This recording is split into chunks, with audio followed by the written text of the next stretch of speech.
Hi, I'm Janice Sartucci with the Parents Coalition of Montgomery County, and we've actually been tracking the cell towers on public school land for some time.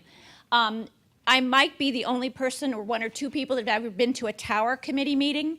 So let's take this back to what we can actually control. And we can control the tower committee. And with all due respect to Ms. Williams, she's lovely and wonderful, but the tower committee is doing nothing but rubber stamping these applications. And I can tell you that because I've been to the tower committee meetings. I've seen the process. Sometimes there isn't even an address.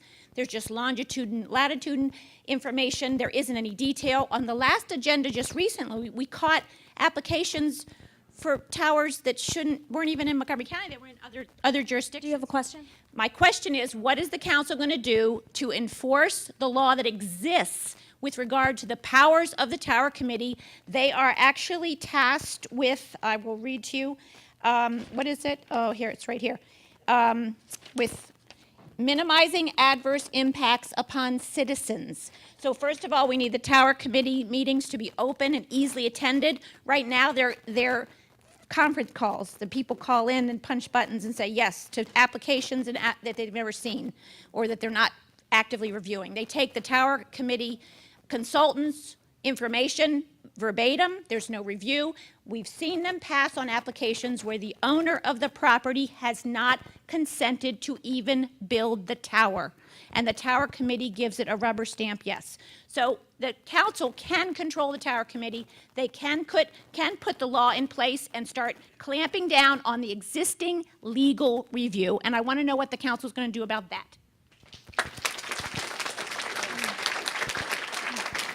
Is there any else?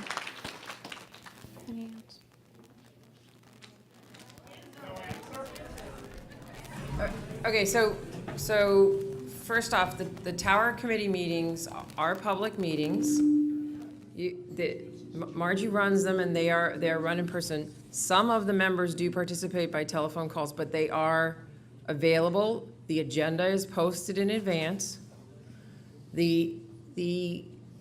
I will say that we have, as a result of, and let me just go back again, we've gotten, in the last 4 months, more applications for new and replacement poles than we had in the last 18 years.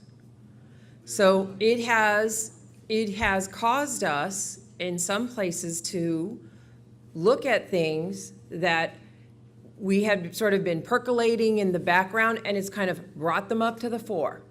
So one of the things that we're actually looking at are those regulations themselves, how to manage those applications coming in.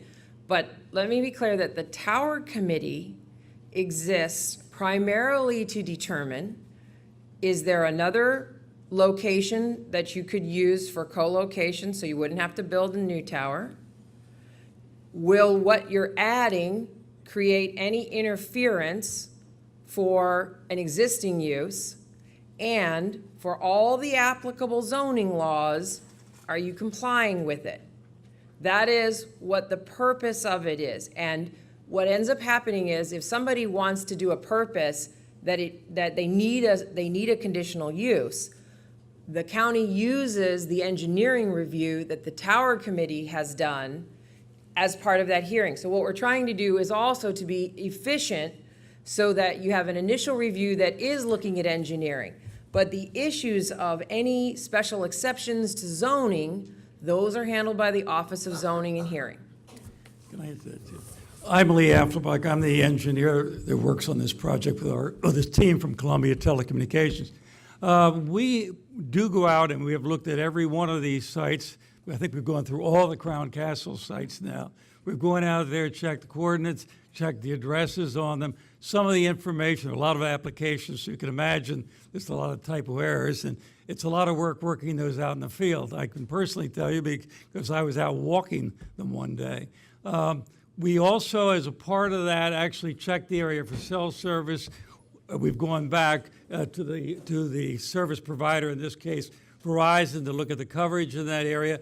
We've also looked at the applications relative to the current FCC standards for RF radiation. Now, I am an engineer. I'm not a medical professional in any way. But I do look at those applications. I look at them in the context of what is the FCC regulation and how does this application fit relative to the FCC regulation.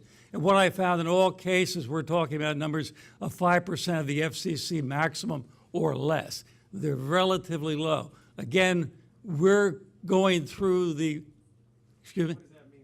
There is a, FCC has a chart that basically lays out the RF, the energy level that can be provided near a transmitter site and how close you can get to that site. Towers require a label that they're hazardous. Excuse me? 30-foot tower requires an FCC label on it that it's Are you giving this presentation, or can I finish what I have to say?